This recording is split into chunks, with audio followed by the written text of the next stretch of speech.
Hey guys, welcome to this episode of The Rachel Cruze Show. And today I want to make sure that you're not missing out on free money. That's right, you're welcome.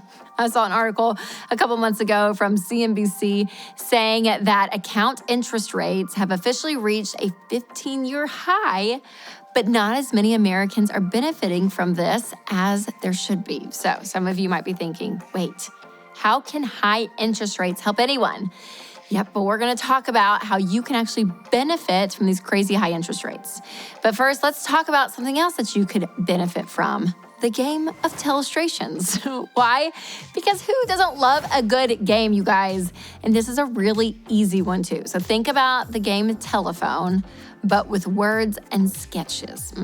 I recently played this with some of my team, and let's just say we aren't artists, and it was hysterical. And listen, you don't have to be great at drawing to enjoy this game. As we were doing this, what was supposed to be a flying carpet ended up looking like a golf course fairway. So have some fun for cheap by getting telestrations at your local Walmart or wherever you buy games. All right, let's talk about interest rates, you guys. Let's look at the state of interest rates right now, because unless you've been living under a rock, you've probably heard that interest rates are the highest they have been in years. According to this article, top yielding savings account rates are just north of 5%, which is the highest since 2008, and much higher than last year's 0.8%.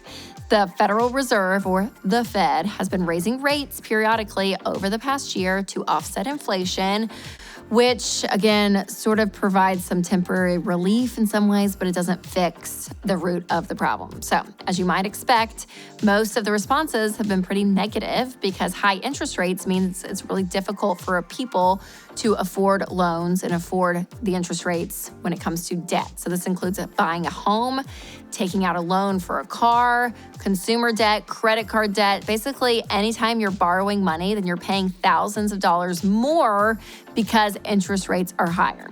But the good news is the opposite is true. Everyone that is fixated on how awful it has been because of debt, that's very true, like I understand. But what people are not talking about is the benefit of saving money during this season because of high interest rates. You're actually making more on your money when you have savings. So let's think about it. The more money you're able to save right now means more money you're able to earn from interest with no extra work on your end.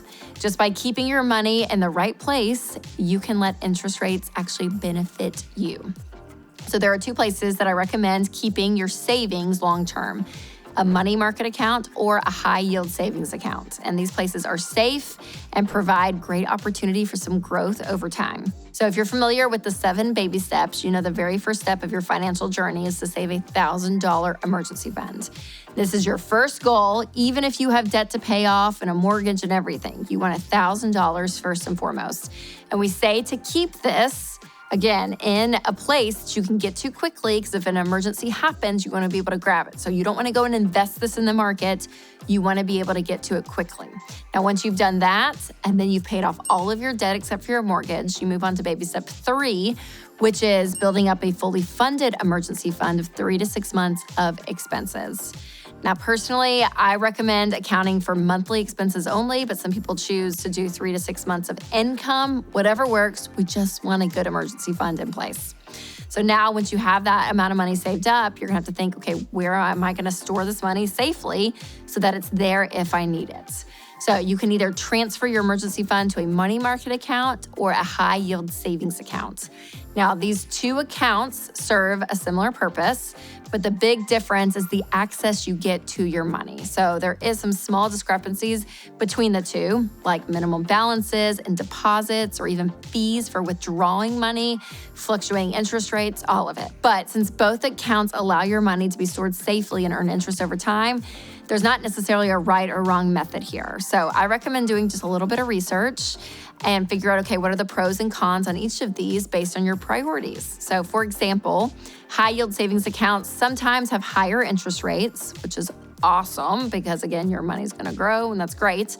However, those accounts sometimes You have limits on transferring your money, which means you can't take your money out very often from high yield savings accounts or you'll get dinged. So if you're looking for something, again, that you need to withdraw the money, a high yield savings account may be more difficult and more costly. But if you're using it just for an emergency fund and you think, there's probably not going to be a lot of reasons for me to take this money out, then you can leave it in there and it's great.